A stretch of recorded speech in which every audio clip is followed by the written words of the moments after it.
Hey everybody, today we talk to Stefan de Bot.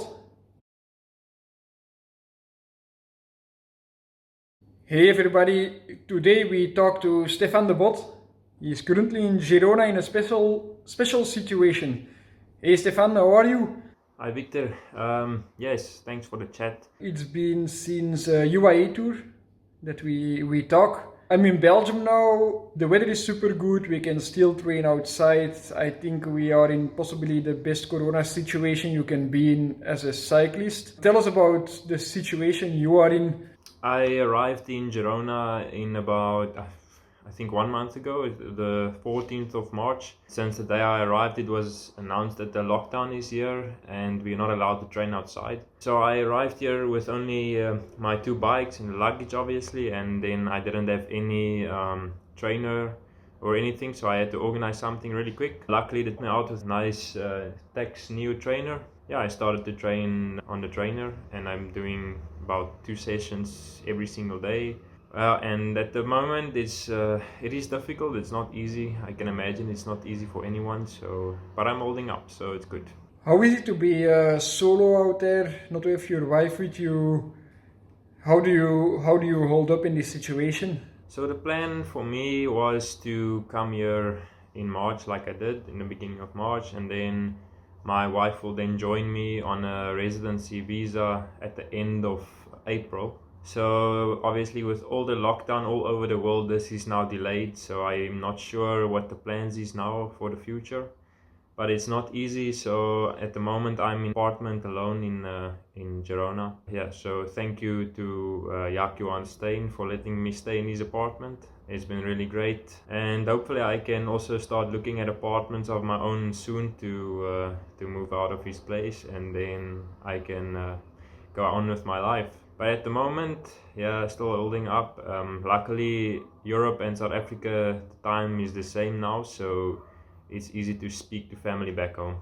You are a South African rider. Can you tell us how you made it to become a professional rider? I suppose you were in the Continental Dimension Data team before. How did you get in there? How did you get from African racing to European racing?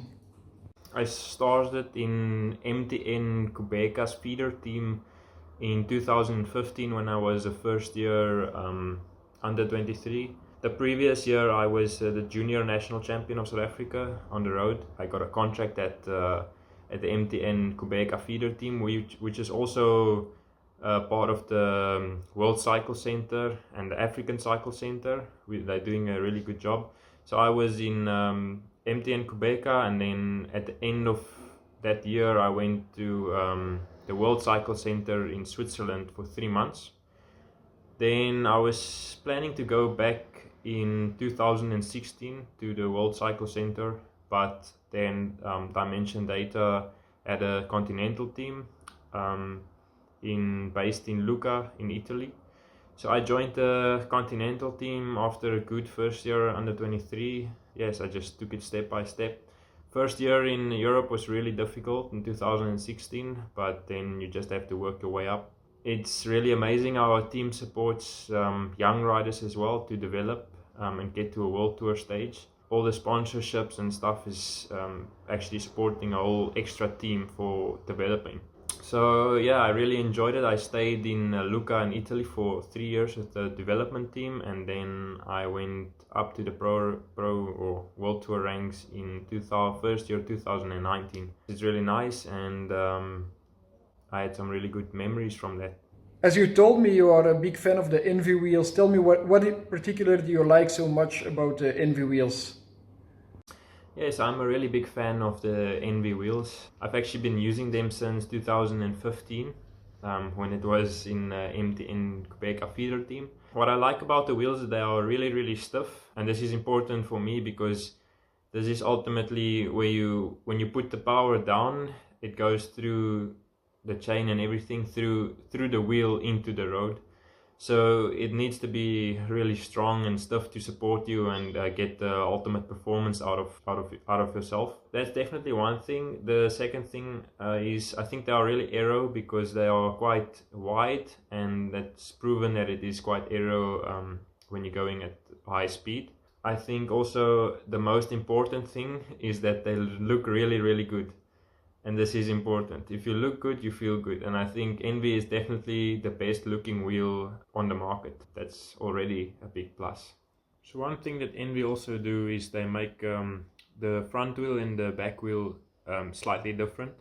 The front wheel is normally slightly less deep than the rear wheel. This is for better control, especially also in crosswinds. It's much better to have the deeper wheel in the back and then a slightly less deep one in the front. And they also make a wide range of wheels, so you can have a super light wheel, which is probably the 3.4, and you also get good aerodynamics out of that, and it's really good for climbing races or hilly races. And then you get the 5.6 or even deeper. Some of them are deeper. Those are slightly heavier, but really, really aerodynamic, and it's better for the sprints and flat races.